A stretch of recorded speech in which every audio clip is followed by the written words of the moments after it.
las elecciones generales de 2025. Será una de las elecciones más observadas en la historia democrática del país. Para que los votantes conozcan las propuestas antes de votar. En este video revisaremos lo que dejó la desinformación en estas elecciones generales 2025.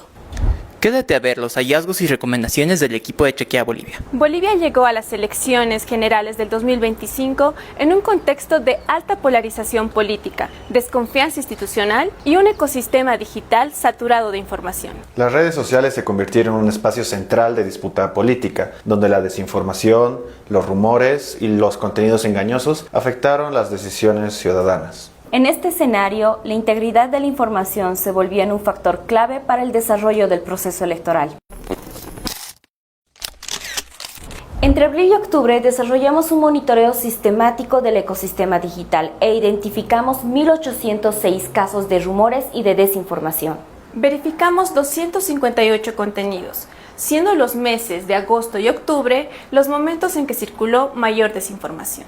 Las narrativas de desinformación que circularon en la primera vuelta electoral fueron supuestas encuestas de intención de voto, es decir, se manipularon encuestas para influir en la percepción electoral del voto. Otra táctica de desinformación fueron los ataques a los candidatos. Muchas piezas de desinformación buscaron dañar la imagen de candidatos de la oposición o del oficialismo, con acusaciones infundadas, frases sacadas de contexto o contenido fabricado. Y finalmente, la habilitación e inhabilitación de candidaturas. Circularon numerosas afirmaciones falsas sobre si ciertos políticos podían ser candidatos o no. Los casos más destacados fueron sobre Evo Morales, quien buscaba volver a postular, y sobre Jaime Domo. En el balotaje detectamos una extrema polarización y los ataques a los candidatos con piezas de desinformación como parte de campañas de guerra sucia se intensificaron. Se incrementó el discurso de odio a partir de los tweets racistas y piezas de desinformación que agudizaron esta problemática.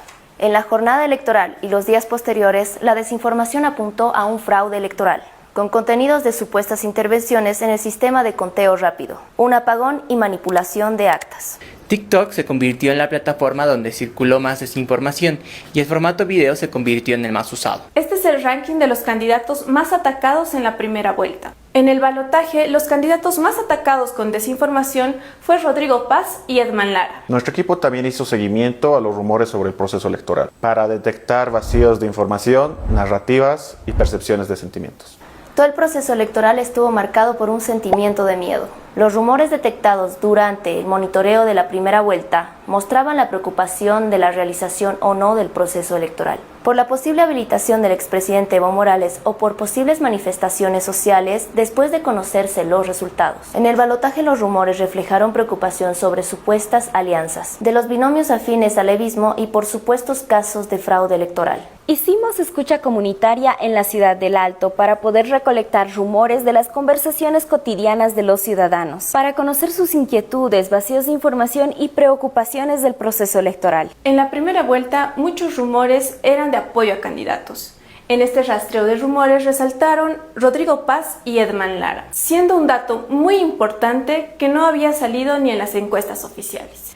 También habían rumores de rechazo a candidatos con un pasado político o sobre un posible fraude electoral. En la segunda vuelta, los rumores reflejaron un apoyo a candidatos, siendo Alianza Libre la favorita. Acá surgió un grupo que prefería votar nulo o no se identificaba con ningún candidato. Las deepfakes jugaron un rol importante.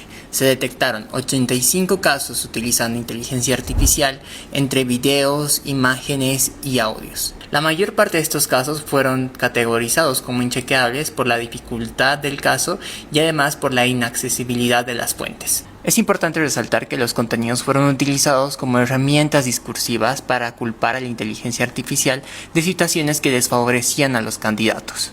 Emitimos 10 alertas tempranas para actores claves, con el propósito de advertir de manera inmediata sobre contenidos de desinformación de alto riesgo. Estas alertas permitieron respuestas rápidas y protegieron el proceso electoral. Con el apoyo de la primera generación de la Escuela de la Integridad de la Información, conformada por 45 estudiantes de las carreras de comunicación social de todo el país, y la Red de Embajadores de la Verdad, conformada por 12 periodistas, logramos verificar 23 contenidos el día de la primera vuelta electoral y otros 25 contenidos en el balotaje. Pero también impulsamos estrategias como la creación de un portal web Chequea tu voto. un espacio dedicado a jóvenes para acceder a datos verificados de las propuestas de los candidatos. También creamos a Chequibot, un chatbot para responder consultas sobre desinformación electoral.